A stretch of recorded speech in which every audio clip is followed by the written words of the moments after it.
The wild ride that is the 2024 college football season continued its twists and turns in week 8. Going to give you my 5 takeaways from what was a great weekend of college football. Once again, I mean, this season has just not disappointed.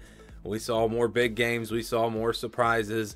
And let's just jump right into it. So we'll start with the biggest game of the week, number 1. So my number 1 takeaway is Georgia is still Georgia. And this comes after last week I said that Georgia and Alabama are not the normal Georgia and Alabama. I think I was right about Alabama, but not so much about Georgia. Georgia proved that they are still one of the teams to beat, and they can, if Kirby Smart gets these guys motivated, this is still a team that can win a national championship. I mean, and they look like a championship team, or at least a championship defense on a Saturday night against Texas.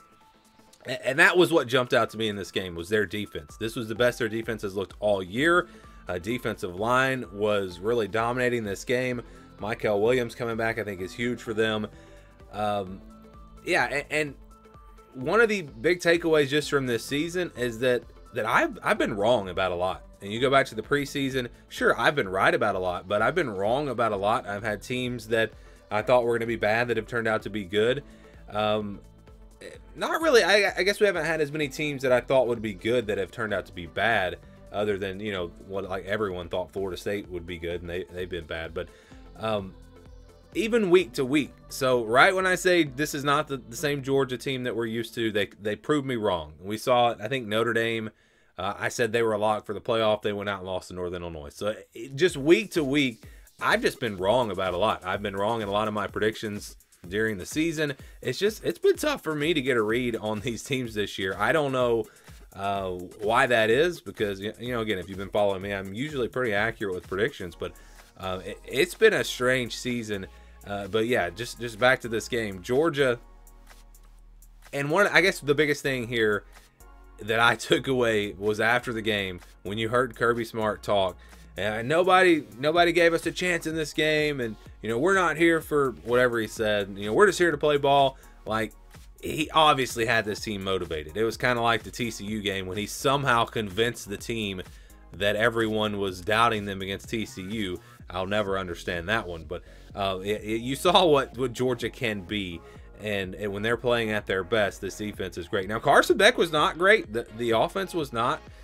If he continues to play like he's been playing, I don't know if they can win a national championship, but it was good to see the run game. ETN looked really good in this game, and the defense, again, that was the story of this one. It's the old Georgia defense that we've been used to, and they finally got back to that. And this is going to be a tough team to play the rest of the season, and I think into the college football playoff.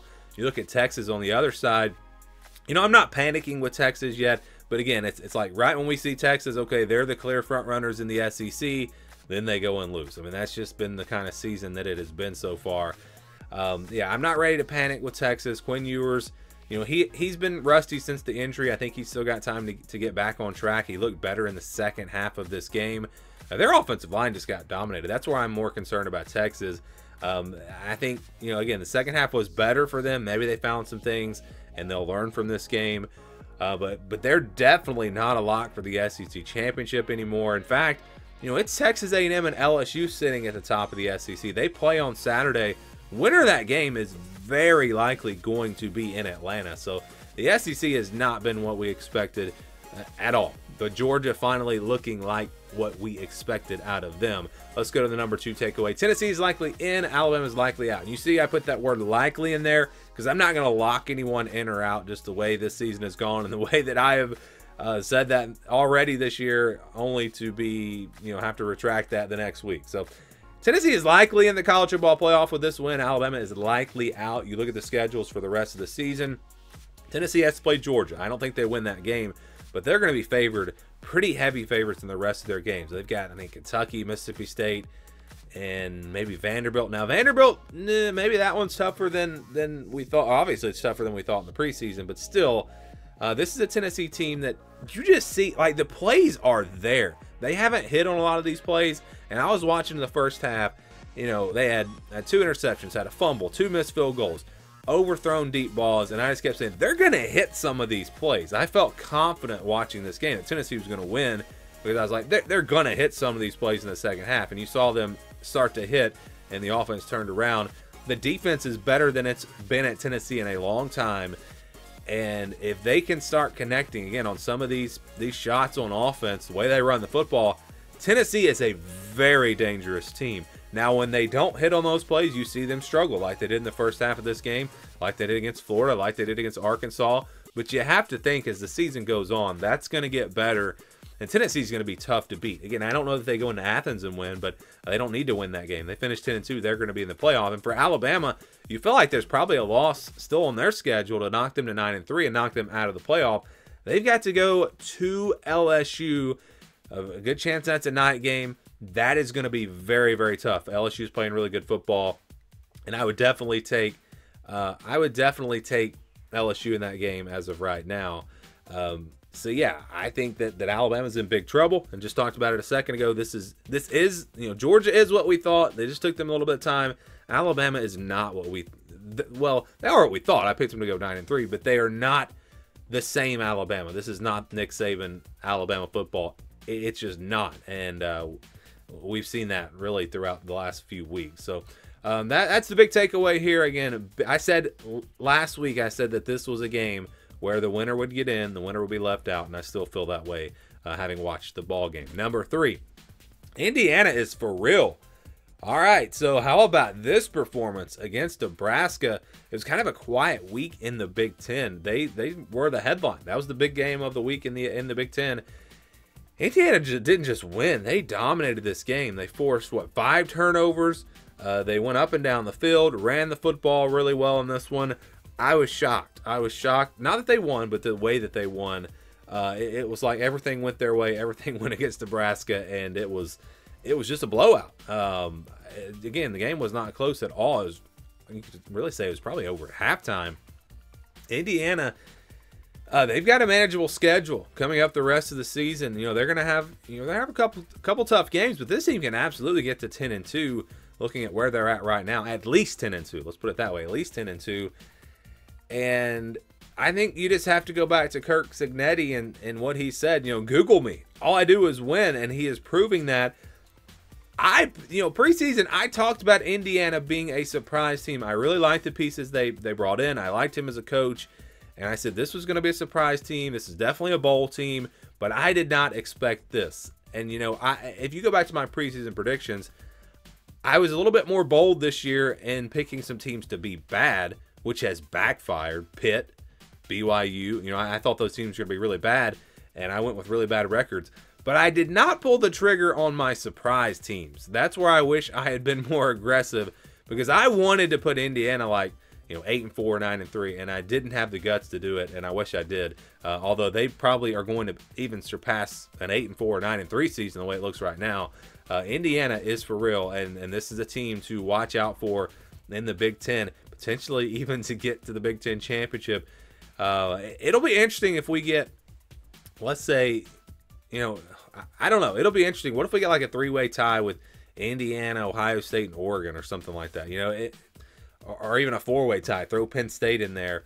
We could definitely have a tiebreaker situation in the Big Ten. But yeah, big takeaway here. Indiana, don't sleep on this team any longer. This team is absolutely for real.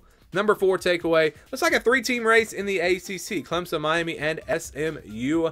Clemson didn't play great against Virginia, but they still won pretty easily. Miami, going back and forth with Louisville, great game. Maybe one of the best games of the weekend, or it's definitely one of the best games, maybe the best game of the weekend. And they just did what they do. Cam Ward, you lean on him, he'll deliver. This team wins. SMU was very good against Stanford. I was worried about that game, maybe even being an upset type game. SMU rolled over Stanford. And, I know people are going to talk about Pitt.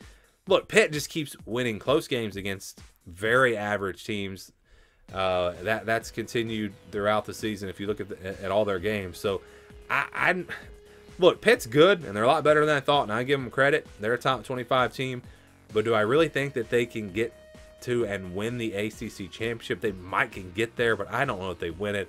I think it's a 3-team race. I know people are probably going to come after me for not throwing Pitt in there, but to me it feels like these are the 3 best teams in the conference. And now Louisville probably, I think Louisville's probably better than Pitt, but with the losses they've had, I think they're probably not going to get to the ACC championship game. All right, finally, Big 12.